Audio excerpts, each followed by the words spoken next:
শাখা নাম হট্ট সেখানে বন্ধ করে দেওয়া হলো। ইসকনের শাখা কি হয়েছে? সেনাবাহিনী এসে গাড়িতে তোলে ইসকন ভক্তদের।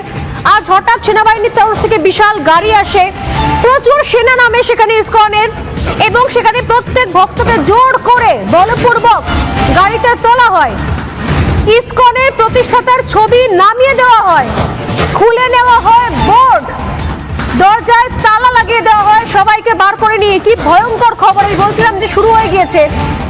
আমি কিছুক্ষণ আগে বলছিলাম যে এর নেপথ্যে শুধুমাত্র একটা বাংলাদেশের যে ছবি দেখছি আমরা, ঘটনা দেখছি, শুধু টার্গেট মশাল নিয়ে জড়ো হয় শত শত আন্দোলনকারী। ঢাকা বিশ্ববিদ্যালয়ের টিএসসি থেকে শুরু হয়ে ভিসি চত্বর, মল চত্বর হয়ে মূল ক্যাম্পাস অতিক্রম করে মিছিলটি শাহবাগে যায়। এরপর রাজু ভাস্কর্যের পাদদেশে এসে শেষ হয় মিছিল। এ সময় সংক্ষিপ্ত বক্তব্যে বিক্ষোভকারীরা ইসকন নিষিদ্ধের দাবি জানান। তারা বলেন, অনতিবিলম্বে আদালতে আইনজীবী সাইফুল ইসলাম আলিফ হত্যার বিচার নিশ্চিত করতে হবে।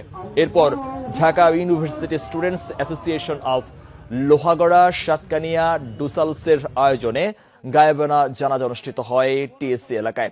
জানাজা শেষে ঢাবি শিক্ষার্থীরা ইসকন নিষিদ্ধের একই দাবি তুলে 4 দফা